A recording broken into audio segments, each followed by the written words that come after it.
প্রিয় চাকরি প্রার্থীরা, তোমাদের জন্য কিন্তু একটি দারুণ চাকরির সুখবর উঠে এসেছে। এখানে দেখো, বীরভূম জেলা স্বাস্থ্য দপ্তরের থেকে কিন্তু একটি চাকরির খবর উঠে এসেছে, যেখানে স্বাস্থ্য দপ্তরে কর্মী নিয়োগের বিজ্ঞপ্তি জারি হয়েছে। তাহলে চলো, এই বিজ্ঞপ্তিতে কি বলা হয়েছে সেই সম্পর্কে আমরা সম্পূর্ণ ডিটেলস জেনে নিই। তবে ভিডিওতে এগিয়ে যাওয়ার আগে তোমাদের বলবো যে তোমরা যারা এখনো আমাদের ইউটিউব চ্যানেল জব নিউজ 24 কে কিন্তু সাবস্ক্রাইব করনি, তারা অবশ্যই আমাদের চ্যানেলটিকে সাবস্ক্রাইব করে নিও প্রতিদিন এরকম নতুন নতুন জব আপডেটসের জন্য। আর আমরা কিন্তু প্রতিদিন সন্ধ্যে 6টা এবং প্রতিদিন রাত 9টায় কিন্তু জব আপডেট তোমাদের সামনে তুলে ধরে থাকি। তাহলে চলো, সময় নষ্ট না করে দেখে নেওয়া যাক কি কি আছে এই বিজ্ঞপ্তিতে। এখানে প্রথমে দেখো কি বলেছে, রাজ্যের চাকরি প্রার্থীদের জন্য দারুণ একটি সুখবর। ভারত সরকারের পঞ্চদশ অর্থ কমিশনের অধীনে বীরভূম জেলা স্বাস্থ্য দপ্তরের বেশ কিছু বিভাগে শূন্যপদে কর্মী নিয়োগের বিজ্ঞপ্তি কিন্তু প্রকাশ করা হয়েছে। আগ্রহী যে কোনো ভারতীয় নাগরিক অর্থাৎ পশ্চিমবঙ্গের প্রতিটি জেলার প্রার্থীরা কিন্তু এখানে আবেদন করতে পারবেন। মানে আপনি যদি পশ্চিমবঙ্গের বাসিন্দা হয়ে থাকেন, আপনারা কিন্তু আবেদন করতে পারবেন। পুরুষ এবং মহিলা উভয় প্রার্থী কিন্তু এখানে আবেদন করতে পারবেন। তাহলে এখানে আবেদন করার জন্য শিক্ষাগত যোগ্যতা কি, আবেদন পদ্ধতি কি, আবেদনের শেষ তারিখ কি, সম্পূর্ণ তথ্যগুলো কিন্তু আজকে আমরা এই ভিডিওতে আলোচনা করব। তাহলে চলুন আর সময় নষ্ট না করে বিজ্ঞপ্তিটি সম্পূর্ণ দেখে নেওয়া যাক। প্রথমে দেখুন, এখানে যে পদের নাম বলা হয়েছে সেখানে কিন্তু ব্লক এপিডেমিওলজিস্ট। তো মোট শূন্যপদ দেখুন এখানে একটি আছে। তাহলে আপনারা যারা যারা আবেদন করতে চাইছেন তারা কিন্তু এই পদের জন্য আবেদন করতে পারেন। এবার দেখবো আমরা এই পদের জন্য কি কি শিক্ষাগত যোগ্যতা আছে। জীবন বিজ্ঞান অথবা এপিডেমিওলজি বিষয়ে এমএসসি ডিগ্রি অর্জনকারী যে কোনো চাকরি প্রার্থী এখানে চাকরির জন্য আবেদন করতে পারবেন। একই সঙ্গে আবেদনকারীকে এমএস অফিস প্যাকেজের সমস্ত সফটওয়্যারের কাজের অভিজ্ঞতা থাকতে হবে। তাহলে আপনি যদি জীবন বিজ্ঞান বিভাগে বা এপিডেমিওলজি বিভাগে এমএসসি করে থাকেন এবং আপনার যদি কম্পিউটারের এমএস অফিস সম্পর্কে গুরুত্বপূর্ণ জ্ঞান থাকে বা অফিস সম্পর্কে যাবতীয় নলেজ থাকে, তাহলে কিন্তু আপনি এখানে আবেদন করতে পারবেন। এখানে দেখুন আপনাদের মাসিক বেতন কত দেওয়া হবে। এই পদের জন্য মাসিক বেতন কিন্তু 35,000 টাকা দেওয়া হবে। হ্যাঁ বন্ধুরা, এখানে কিন্তু বেতনটা অনেকটাই বেশি আছে। আপনাদের কিন্তু 35,000 টাকা মাসিক বেতন কিন্তু দেওয়া হবে। এখানে বয়সীমা কি বলা হয়েছে, যে এখানে আবেদন জানানোর জন্য আগ্রহী আবেদনকারীকে অবশ্যই 21 বছর থেকে সর্বোচ্চ 40 বছরের মধ্যে হতে হবে।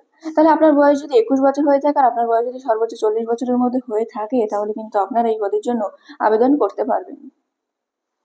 সেকেন্ড যে পদটা আছে সেটা দেখুন, ব্লক পাবলিক হেলথ ম্যানেজার। তাহলে আপনি সেকেন্ড যে পদটা আছে সেটার জন্য অ্যাপ্লাই করতে পারেন। এটা হচ্ছে যে ব্লক পাবলিক হেলথ ম্যানেজার। মোট শূন্যপদ এখানেও একটি শূন্যপদ আছে। এবার এখানে আমরা দেখে নেব যে শিক্ষাগত যোগ্যতা এখানে কি চেয়েছে। তাহলে জীবন বিজ্ঞান বিষয়ে পোস্ট গ্রাজুয়েট ডিগ্রি বা ডিপ্লোমা ম্যানেজমেন্ট ডিগ্রি থাকা আগ্রহী আবেদনকারীরা এখানে আবেদন জানাতে পারবেন। তাহলে আপনার যদি জীবন বিজ্ঞান বিভাগে গ্র্যাজুয়েট হয়ে থাকেন অথবা ডিপ্লোমা ইন ম্যানেজমেন্ট ডিগ্রি থাকে, তাহলে কিন্তু আপনি এখানে আবেদন করতে পারবেন। এছাড়াও আবেদনকারীকে এমএস অফিসের প্যাকেজ সমস্ত সফটওয়্যারের কাজে দক্ষতা থাকতে হবে। তাহলে এই পদের জন্য কিন্তু আপনাদের এমএস অফিসের যে প্যাকেজ আছে সেই প্যাকেজের কাজের অভিজ্ঞতা থাকতে হবে। এবার এখানে মাসিক বেতন আর বয়সসীমা আমরা দেখে নেব। এখানে দেখুন মাসিক বেতন আছে, এই পদের জন্য মাসিক বেতন হলো 35,000 টাকা। তাহলে আগের যে পদটা ছিল সেই পদের জন্য 35,000 টাকা, আর এই পদের জন্য কিন্তু আপনাদের 35,000 টাকা বরাদ্দ থাকবে।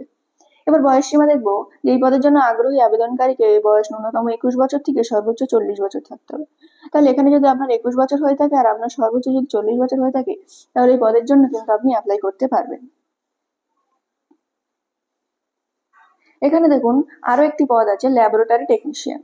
তাহলে এখানে মোট শূন্যপদ আছে দুটি। তাহলে আপনারা যদি ওই দুটোই অ্যাপ্লাই করতে না পারেন বা আপনাদের ক্রাইটেরিয়ার সাথে যদি মিট না করে, আপনারা কিন্তু এই থার্ড নাম্বার পদটিতে অ্যাপ্লাই করতে পারবেন, যেখানে ল্যাবরেটরি টেকনিশিয়ান হিসেবে আপনারা জয়েন করতে পারবেন। এখানে দেখুন শিক্ষাগত যোগ্যতা কি আছে। এই পদে আবেদন জানানোর জন্য আগ্রহী আবেদনকারীকে বিজ্ঞান বিভাগে উচ্চ মাধ্যমিক উত্তীর্ণ হয়ে থাকতে হবে। তাহলে আপনাকে এইচএস যে ছিল সেখানে আপনার সায়েন্স কিন্তু থাকতে হবে। সায়েন্স ছাড়া কিন্তু আপনি এখানে অ্যাপ্লাই করতে পারবেন না। একই সঙ্গে প্রার্থীকে diploma in medical laboratory technology degree কিন্তু অর্জন করতে হবে। তাহলে আপনাকে প্রথমত এইচএস এ সায়েন্স নিয়ে থাকতে হবে এবং একই সঙ্গে প্রার্থীকে diploma in medical laboratory technology degree কিন্তু অর্জন করে থাকতে হবে। এখানে দেখুন আপনাদের মাসিক বেতন দেওয়া হবে, যে এই পদে মাসিক বেতন হলো 22,000 টাকা। তাহলে আপনারা যদি এই পদে অ্যাপ্লাই করেন, আপনাদের 22,000 টাকা কিন্তু মাসিক বেতন দেওয়া হবে। এখানে বয়স সীমা, এক্ষেত্রে আবেদনকারী ন্যূনতম বয়স সীমা 19 থেকে 40 বছরের মধ্যে হতে হবে। তাহলে আপনার বয়স যদি 19 বছর হয়ে থাকে আর আপনার বয়স যদি সর্বোচ্চ 40 বছর হয়ে থাকে, তাহলে কিন্তু আপনি এখানে অ্যাপ্লাই করতে পারবেন। এখানে দেখুন আরো একটি পদ আছে, যেখানে ব্লক ডাটা ম্যানেজার হিসেবেও আপনি কাজ করতে পারেন। এখানেও মোট শূন্যপদ কিন্তু একটি। এখানে দেখে নেওয়া যাক এবার আপনাদের শিক্ষাগত যোগ্যতা কত আছে। এই পদে আবেদন জানানোর জন্য আগ্রহী আবেদন প্রার্থীকে স্বীকৃত বিশ্ববিদ্যালয় থেকে স্নাতক উত্তীর্ণ হতে হবে। একই সঙ্গে কোনো সরকারি স্বীকৃত প্রতিষ্ঠান থেকে ন্যূনতম 1 বছরের কম্পিউটার ট্রেনিং এর সার্টিফিকেট থাকতে হবে।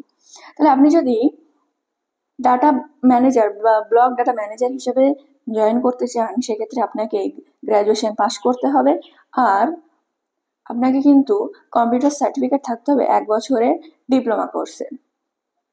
এখানে দেখুন মাসিক বেতন কত না, মাসিক বেতন আপনাকে 22,000 টাকা দেওয়া হবে। আর বয়স সীমার কথা যদি বলেন, এই পদের জন্য আগ্রহী আবেদনকারীর বয়স হতে হবে ন্যূনতম 21 বছর থেকে 40 বছরের মধ্যে আপনাদের বয়স সীমা কিন্তু হতে হবে। এবার সব থেকে গুরুত্বপূর্ণ হচ্ছে আবেদন পদ্ধতি, আপনারা কিভাবে আবেদন করবেন। তো দেখুন, অনলাইনের মাধ্যমে কিন্তু আপনারা আবেদন জানাতে পারবেন যারা আগ্রহী আবেদনকারী আছেন। রাজ্য সরকারের স্বাস্থ্য দপ্তরের অফিসিয়াল ওয়েবসাইট মারফত আবেদন নথিভুক্ত করা যাবে। এই আবেদনের লিঙ্ক আমরা আমাদের ডেসক্রিপশন বক্সে দিয়ে রাখবো, যেখান থেকে কিন্তু আপনারা ডাইরেক্টলি আবেদন করতে পারেন।